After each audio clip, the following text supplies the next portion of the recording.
Organic chemistry came from the word organism and also the study of compounds that contain carbon. This is also one of the major branches of chemistry. The history of organic chemistry can be traced back to ancient times. When medicine man extracted chemicals from plants and animals to treat members of them, they kept records of useful properties and useful things like willow barks, which was used as painkillers. Willow bark contains acetylsalicylic acid, which is an ingredient of aspirin. Their knowledge formed a basis of modern pharmacology, which is a strong dependence as knowledge of organic chemistry.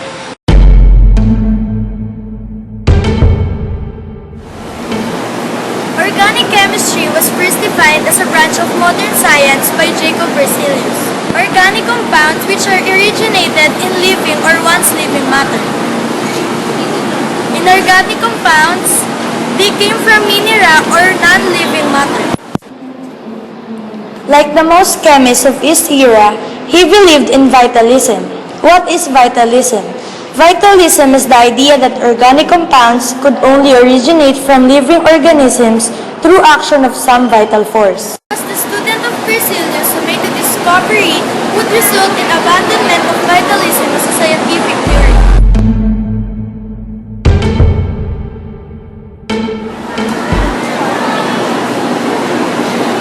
Since these were all individual compounds with a chemical change in various paths, producing compounds without vital force.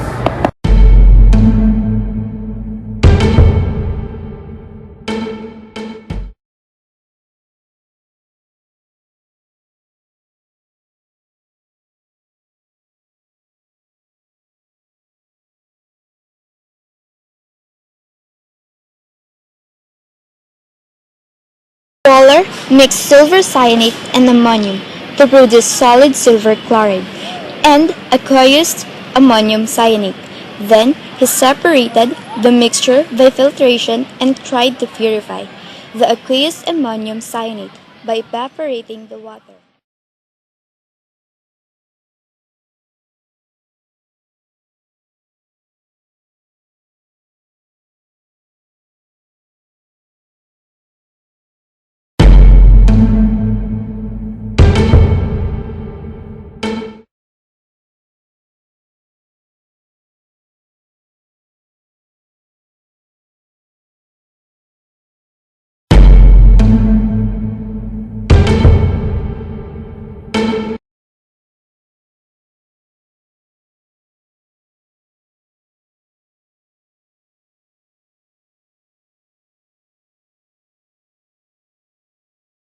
One night, he had a dream of snakes twisting together until they formed a circle. Then, he realized that benzene was circular. From there, he was able to figure out the structure of benzene, which led to further discoveries about how organic compounds react. Orbital structure of benzene. Each carbon atom in benzene is sp2 hybridized and one orbital remains unhybridized. Carbon atom to form sigma bond with two carbon atoms by head-on overlapping of sp2 hybrid orbitals, and pi bond is formed by overlapping of the other sp2 hybrid orbital, as shown through the animation.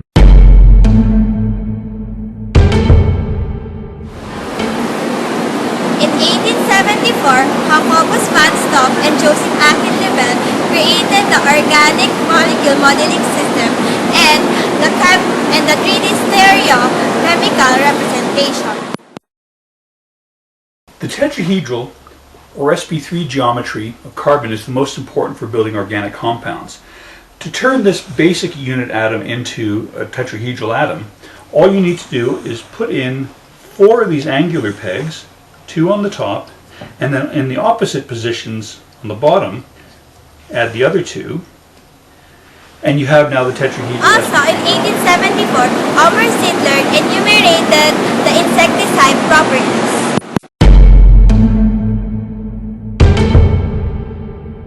In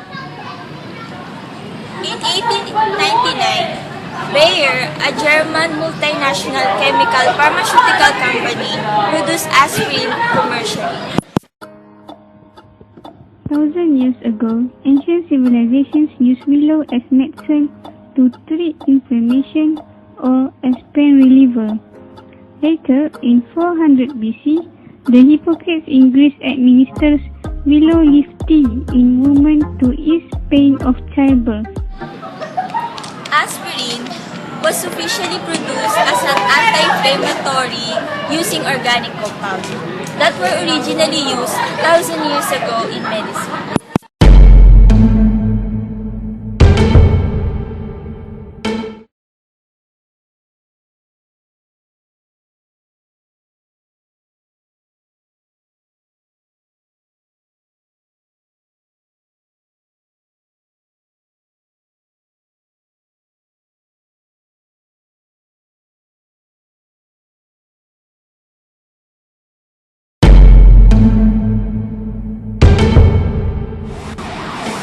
In the 20th century, organic chemistry was branched into subdisciplines such as polymer, chemistry, pharmacology, bioengineering, and petrochemistry.